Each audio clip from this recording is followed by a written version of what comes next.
Hello YouTube, this is Neon, and today I am going to be talking about Dorothea Puente. Dorothea Puente was a woman serial killer. I found her to be one of the most fascinating serial killers ever. And it's not so much because of her, but it was more the way people behaved around her. The fact that she was able to manipulate so many men to unwittingly help her get rid of bodies. And excuse me, had to blow my nose. The fact that she was busted by a woman. It seemed to me that, or it seems to me that men couldn't see what an evil murderer Dorothea Puente was. And it really did take another woman to see the truth of what this woman was doing. She was born Dorothea Helen Gray. Most of her victims were from a boarding house that she ran in Sacramento, California. And most of her killings were between 1982 and 1988. She was tried for killing 9 people. She is believed to have killed as many as 15 people, and she was convicted of killing 3. The jury deadlocked on the other 6, and ultimately she was given life without the possibility of parole, where she died in prison in 2011. So not too long ago. This would be funny if it wasn't so tragic, if it wasn't true. She had also been known as the Death House Lady.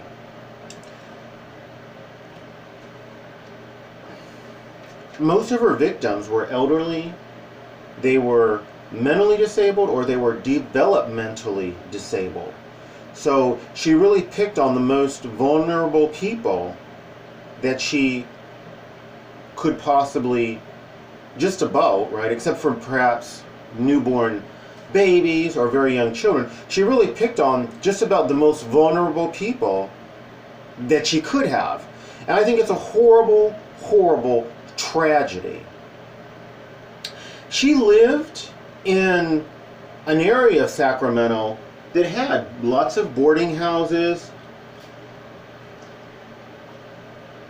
halfway houses, pearly houses, homes, or group homes, if you will, where people weren't institutionalized or completely incapable of taking care of themselves, but where they may have needed some help, or they may have needed some temporary help so that they could get back on their feet from drug addiction, from homelessness, from whatever. She would go to some of these halfway houses and she would get men to dig holes either in her front or backyard to plant a new tree, right? These holes were always big enough to fit a human body. And of course that's what she would do, is put one of her boarding house tenants that she has poisoned in these holes. I don't think any of these men ever had a clue what her real intention was. One example of one of her killings was that she developed a pen pal relationship while in prison. She had drugged patients that she was charged with taking care of, and she would rip them off. She was sentenced to 5 years for that, only served 3, and in this process, by the time she got out, this pen pal relationship she had developed with a man who was 80 years old led to him coming and picking her up from prison with plans on marrying this woman. she had a carpenter who I guess was a friend of hers build a coffin-sized box that was supposedly for books, right, and other junk. He delivered that to her, came to pick it up later with her in the truck that this elderly 80-year-old gentleman came and picked her up from prison in. And they took this box, which at this point had been nailed shut. So the guy that was helping her didn't probably assumed it was books and junk in the box. They were going to take it to storage. She stopped on the side of a highway where she said, you know what, it really is just junk. Let's just throw it over near the river, where it was later found. And this was this man who was, I don't think they actually did marry, but this man that had helped her out, his body was found. It took them 3 years to identify who he was, but it was in advanced state, in an advanced state of decomposition. It had been found by somebody who was, I guess, boating on the river or something. They saw the box, and she had been collecting this man's pension for all those years, the 3 years plus, right, that they even had found out that who he was. She was continuing to collect this man's pension. So she had been somewhat famous in that she would take kind of anybody. She would take people who may have had drug problems, and she would take people who may have had anger problems and maybe a little bit abusive in the way they interact with other people. So social workers were happy to be able to send some of these harder cases with her. Of course, she probably just killed the ones that were actually really difficult. Now, one woman social worker had sent a man with her who she had formed a bond with. And it was kind of like in that loving way, she sort of adopted this man. She sort of adopted this man as her dad. It wasn't a legal adoption. I mean, she was a professional social worker who was trying to place this gentleman. This gentleman was described as being harmless. He suffered from schizophrenia, and he was developmentally disabled. But this social worker certainly, with this particular gentleman, was doing a par excellence job. She had placed him with Dorothea Puente in her boarding house, but she didn't just get rid of him. She placed him there, and then she would call to check up on him and to talk with him and to make sure he was doing okay. Eventually, he was no longer there. He was always out. Then Dorothea told this woman social worker that, well, he moved to Texas to live with his family. And again, this social worker had already formed a bond and a friendship with this gentleman. She knew that Dorothea Puente was lying, that he either didn't have any family or he didn't have family in Texas. She knew that she was lying. So this social worker had insisted on the police going and finding out what happened to this gentleman, this friend of hers, this innocent man. And initially, when the police interviewed this woman, Dorothea Puente, they thought, oh, hey, she hadn't done anything, everything's cool, we didn't see anything to investigate, that was it. This social worker again insisted that they needed to investigate and find out what happened to this gentleman. Initially, they did the same thing. They sent a police officer to interview her. They didn't find anything suspicious, and as they left the home, one of her tenants passed him a note, the police officer, that basically said, hey, I'll meet you at this restaurant and I'll let you know what I know. He told the police officer of suspicious behavior around the time that certain tenants were no longer seen in the boarding house. One such tenant, around the time this tenant was no longer seen, there was a foul smell that was coming from one of the rooms in the home, and there was a chopping sound. Apparently this tenant, procrastinated upon getting rid of their body, so their body did begin to putrefy, and I believe she ended up having to chop this person up into pieces to get rid of their body.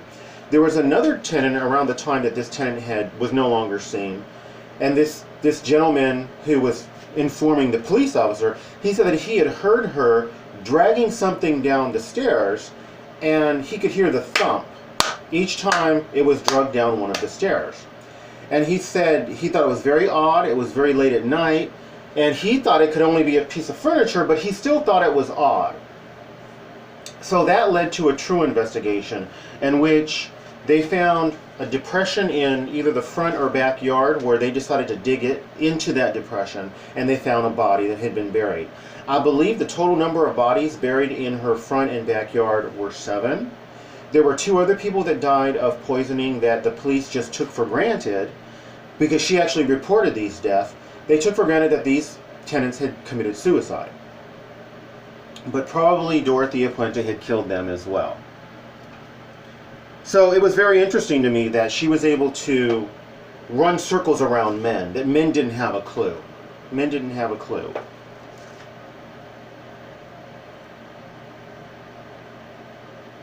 And in fact, when the investigation got so intense that they didn't know how many bodies they were going to find, police still allowed Dorothea Puente to go to the store to buy some coffee, where she then planned her escape.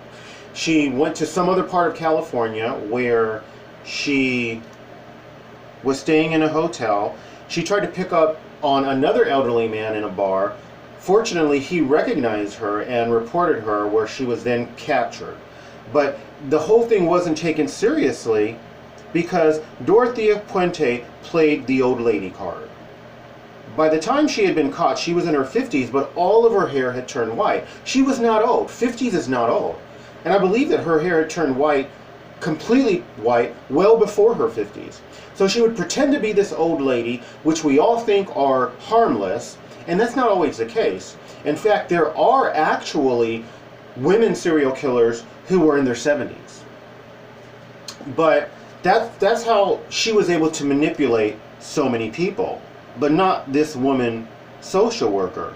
Now, the woman social worker, she quit doing social work after this happened just because of the devastation of seeing someone so innocent and vulnerable having their life taken.